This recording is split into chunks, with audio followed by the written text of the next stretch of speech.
아침 목사에 오신 여러분들을 환영하고 축복합니다. 오늘은 마지막 날의 추수란 제목을 가지고 요한계시록 14장 14절부터 20절까지 말씀을 함께 살펴보았으면 좋겠습니다. 우리 14절부터 16절까지 말씀을 함께 읽어볼까요? 또 내가 보니 흰 구름이 있고 구름 위에 인자와 같은 이가 앉으셨는데 그 머리에는 금 면류관이 있고 그 손에는 예리한 낯을 가졌더라. 또 다른 천사가 성전으로부터 나와 구름 위에 앉은 이를 향하여 큰 음성으로 외쳐 이르되 당신의 낯을 휘둘러 거두소서. 땅의 곡식이 다 익어 거둘 때가 이르렀음이니이다 하니 구름 위에 앉으신 이가 낯을 땅에 휘두르매 땅의 곡식이 거두어지니라. 네, 우리가 계속해서 요한이 반모섬에서 본 환상에 대해서 살펴보고 있습니다. 그럼 반모섬에서 왜 요한에게 환상을 보여주셨을까요? 이 환상의 내용은 무엇일까요? 요한이 본 환상의 내용은 마지막 때, 마지막 날에 어떤 일이 일어날지에 대해서 환상으로 보여주신 거예요. 요한이 봤어요. 봤는데 뭘 봤냐면 흰 구름이 있었다라고 이야기합니다. 구름은 하나님의 임재의 상징이에요. 그래서 모세가 시내산 꼭대기에 올라가서 하나님으로부터 율법을 받을 때도 하늘에 구름이 가득했다라고 이야기를 합니다.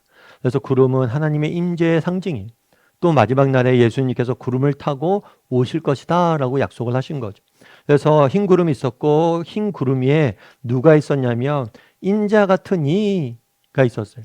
이 인자 같은 이는 다니엘서에 나오는 표현이에요. 다니엘서에서 구약시대에는 하나님께서 약속을 주셨습니다. 어떤 약속을 주셨냐면 메시아를 보내주실 것이다. 그 메시아가 너희를 구원하고 영원한 하나님 나라를 건설할 것이다 했을 때 이 메시아를 다니엘서에서는 인자 같은 이라고 표현했어요. 그래서 인자 같은 이 하면 메시아를 나타내는 거고 이 메시아는 곧 예수님이죠. 그래서 구름 위에서 예수님께서 앉아 있는 것을 보게 된 거예요. 그런데 예수님의 머리에는 뭐가 쓰여져 있다고 그랬어요? 금면류관. 금면류관은 승리의 상징이. 특별히 금과 같이 정말 빛나고 찬란한 승리의 상징을 임을 보여준 거예요. 그런데 예수님의 손에 뭐가 잡혀 있었냐면 예리한 낫이 잡혀 있었다라고 이야기해요. 그래서 굉장히 어떤 이미지를 사용하냐면 농부의 이미지. 농부의 이미지를 사용을 하죠. 특별히 추수 때. 추수할 때 농부의 이미지를 사용을 해요. 그랬을 때 다른 천사가 뭐냐면 성전으로부터 나와서 큰 음성으로 이야기합니다. 당신의 낫을 휘두르소서 땅의 곡식이 다 익어 거둘 때가 이르렀습니다 라고 이야기를 해요. 우리가 가끔 그런 이야기를 듣습니다. 정말 하나님께서 왜 이렇게 안 오실까? 빨리 오시지 라고 이야기를 합니다. 그럼 왜 예수님께서는 안 오실까요? 그것은 뭐냐면 곡식이 다 익지 않았기 때문이에요. 다르게 말하면 하나님께서는 구원받을 백성을 작정해 두었습니다. 하나님께서는 정말 구원받을 백성들을 작정하시고 구원받은 백성들의 숫자까지 다 세 두셨어요. 이 모든 사람들, 하나님께서 구원받을 모든 사람들이 다 이끌 때까지 정말 그들이 예수님에게 돌아와서 구원받을 때까지 기다리고 있는 거예요. 그래서 정말 우리가 예수님께서 하나님께 왜 이렇게 더디 오시나 답답할 때도 있겠죠. 하지만 하나님께서는 기다리는 것. 그리고 하나님의 이러한 기다림이 있었기 때문에 우리가 예수님을 믿게 된 거 아니겠어요? 정말 우리 중에 모태신앙이 계신 분들도 있지만 나중에 믿은 분들도 있잖아요. 우리가 예수님 믿기까지 수많은 사람들이 하나님께서 기다려 주신 거죠. 그래서 하나님께서는 왜 오시지 않느냐? 낫이 있음에도 불구하고 왜 추수하지 않느냐? 곡식이 다 익을 때까지 기다리신 거예요. 그리고 마지막 때가 되면 곡식이 다 익으면 모든 곡식을 거둘 것이다. 다르게 말하면 구원받을 모든 성도들을 모으실 것. 그리고 우리는 함께 하나님을 찬양하게 될 것입니다. 그런데 반대 상황도 똑같아요. 우리 17절부터 20절까지 말씀 같이 한번 읽어볼까요? 또 다른 천사가 하늘에 있는 성전에서 나오는데 역시 예리한 낫을 가졌더라. 또 불을 다스리는 다른 천사가 제단으로부터 나와 예리한 낫 가진 자를 향하여 큰 음성으로 불러 이르되 내 예리한 낫을 휘둘러 땅의 포도송이를 거두라. 그 포도가 익었으니라 하더라. 천사가 낫을 땅에 휘둘러 땅의 포도를 거두어 하나님의 진노의 큰 포도주 틀에 던짐에 성 밖에서 그 틀이 밟히니 틀에서 피가 나서 말 굴레에까지 닿았고 1600 스타디온에 퍼졌더라. 네. 또 다른 천사가 나왔습니다. 예수님께서는 믿는 백성들을 모으셔서 구원하시죠. 이 또 다른 천사는 어떤 천사냐면 심판하시는 천사예요. 예수님이 구원을 하신다면, 믿는 백성들을 모으셨다면 이제 또 다른 천사가 나왔어요. 근데 이 천사 역시 낫을 갖고 있었어요. 그랬더니 불을 다스리는 다른 천사가 제단으로 나와 소리를 칩니다. 이 불을 가졌다는 것은, 이 불은 성경에서 하나님의 심판을 상징을, 하나님의 심판과 진노를 상징합니다. 하나님의 진노를 가지고 있는 제단으로부터 나온 천사가 외쳐요. 뭐라고 외쳤냐면 내 낫을 휘둘러 땅에 포도송이를 거두라. 이 포도송이를 거둔다는 건 이미지는, 아까 앞에서 곡식을 거두는 이미지는 믿는 성도들을 추수하는 것. 포도송이를 거두란 건 뭐냐면 악인들, 죄인들을 뭐예요? 심판하는 행위를 상징하는 거예요. 그래서 포도가 또 익었어요. 정말 앞서도 얘기했지만 하나님께서는 두 가지를 기다리는 거예요. 첫 번째는 뭐냐면 하나님이 작정하신 구원받을 사람들을 수가 차길 기다립니다. 뿐만 아니라 악인들의 그 악이 가득하기를, 더 이상 그들이 이제 구원받을 가치가 없을 정도 악이 가득하기를 기다리는 거예요. 그 전까지는 끊임없이 이들이 회개하고 돌아오길 원하시는 거예요. 그런데 그렇지 않고 끝까지 거부하면 결국엔 뭐예요? 그 악이 가득해져서 심판할 수밖에 없는 상황이 되는 거죠. 그래서 그들을 거두라는 거예요.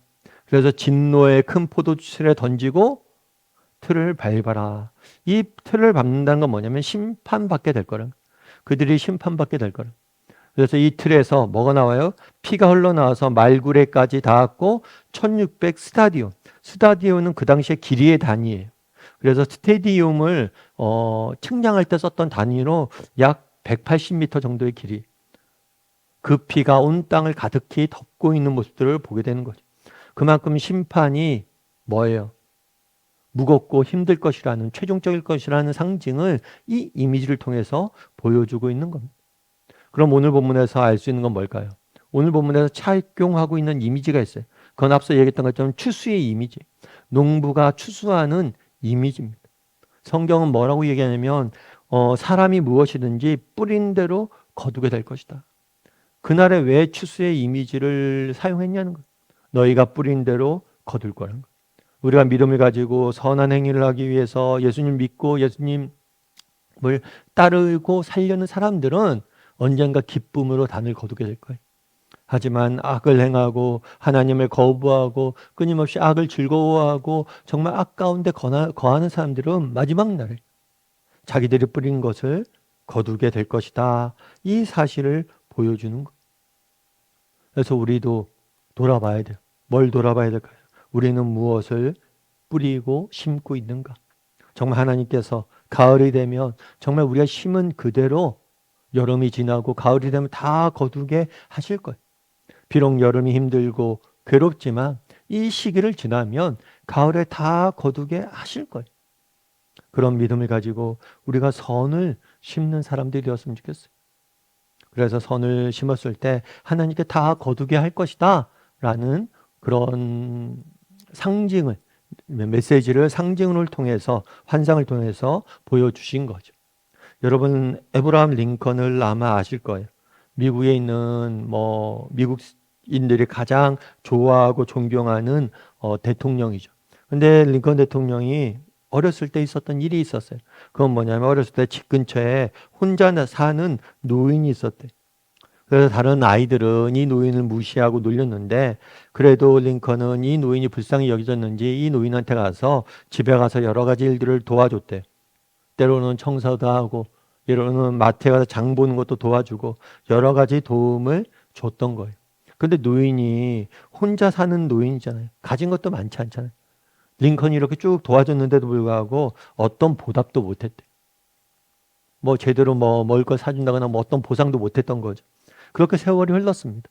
그렇게 세월이 흐르고 링컨이 대통령에 당선이 됐어요. 그런데 그러다가 이 노인을 만나게 된 거예요. 이 노인은 그때도 여전히 가난하고 혼자 살고 있는 그런 노인이었죠. 그런데 이 노인이 만났을 때 링컨이 그런 이야기를 했대요. 이 노인한테 안녕하세요. 그때 저를 도와주신 어르신 맞죠? 라고 이야기했대요. 나를 도와주신 어르신 맞죠? 라고 이야기했대요. 그랬더니 그 노인이 제가요? 아니죠. 오히려 제가 도움을 받았죠. 라고 이야기했어요. 그랬더니 링컨이 뭐라고 했냐면 아닙니다. 그때 제가 당신을 도우면서 얻은 유익이 배운 것들이 너무나 많았어요. 그런 것들이 지금의 저를 만들 수 있었어요. 오히려 그때 저는 제가 도운 게 아니라 도움을 받았습니다. 라고 이야기를 했다고 그러죠. 링컨이하고 제가 했던 이야기는 뭐예요? 정말 그날에 농부에게 그 노인에게 뭐랬냐면 자기가 선을 베풀었어요. 그런데 이 노인이 줄 수 있는 게 아무것도 없었어요. 어떤 보상도 없었어요. 그저 자기는 수고하고 베풀기만 했다고 생각했지만 그렇지 않았다는 거예요. 그걸 통해서 노인을 통해서 직접적으로 어떤 보상을 받지 못했지만 그 시간을 통해서 내가 배운 것들이 있었고 그것들을 통해서 뭘 한 거예요? 내가 대통령이 되고 내 삶이 바뀔 수 있었다는 거예요. 여러분 우리가 당장 정말 선을 심고 뿌리고 정말 그래도 열매가 당장 나타나지 않을 때가 많아요. 여름을 지나야지 열매가 맺혀지잖아요. 하지만 중요한 건 뭐냐면 우리가 심고 뿌린 것은 다 거두게 돼 있다. 하나님께 다 거두게 하실 거라는 거예요. 그래서 이런 믿음을 가지고 오늘도 많은 것들 심었으면 좋겠습니다. 친절도 베풀고 정말 다른 사람 섬기기도 하고 또 선한 말도 하고 다르게 살려고 노력했으면 좋겠어요. 그랬을 때 하나님께서 이 모든 것을 우리에게 거두게 하실 거예요. 그런 믿음을 가지고 오늘 또 하루를 살아가는 저나 여러분이 되기를 주님의 이름으로 소원합니다. 우리 함께 기도했으면 좋겠습니다. 기도하실 때 오늘 말씀 기억하면서 기도했으면 좋겠습니다. 그날에 하나님께서 정말 예리한 낫을 가지고 곡식들과 포도송이들을 거두는 모습들을 보게 됩니다. 우리가 무엇을 심든지 뿌리든지 다 거두게 하실 거예요. 그런 믿음을 가지고 오늘도 선을 심고 믿음을 지키며 정말 내가 살아있는 이곳에서 정말 하나님이 기뻐하시는 일들을 하나하나 할 줄 하기 위해서 노력할 줄 아는 사람들이 되게 해달라고. 그래서 오늘 하루 하나님이 기뻐하시는 일을 하는 사람이 되게 해달라고 시한 목소리로 같이 기도하도록 하겠습니다. 같이 기도하시겠습니다.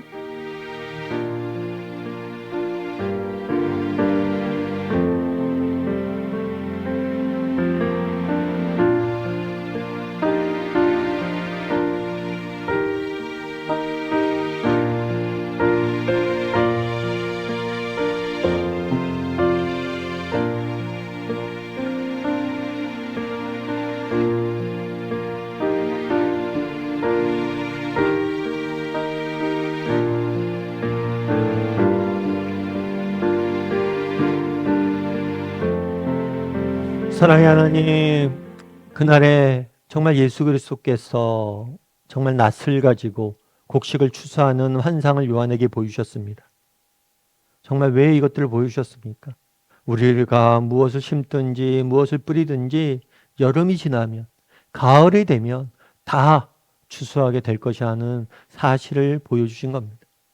정말 때로는 힘들고 무덥고 지치는 여름이 있다 할지라도 열심히 선을 심고 뿌릴 수 있는 우리 모두가 되게 주여 붙잡아 주시옵소서. 우리가 뿌린 모든 것들을 우리가 거두게 될 것임을 믿습니다. 믿음을 가지고 오늘도 정말 하나님이 기뻐하시는 일들을 할 줄 아는 우리 모두가 될 수 있도록, 그래서 가을날 추수의 기쁨을 누릴 줄 아는 우리 모두가 될 수 있도록 주여 붙잡아 주시옵소서. 오늘도 하나님께서 우리 함께 같이 믿사오며 모든 말씀 예수님의 이름으로 기도드립니다. 아멘.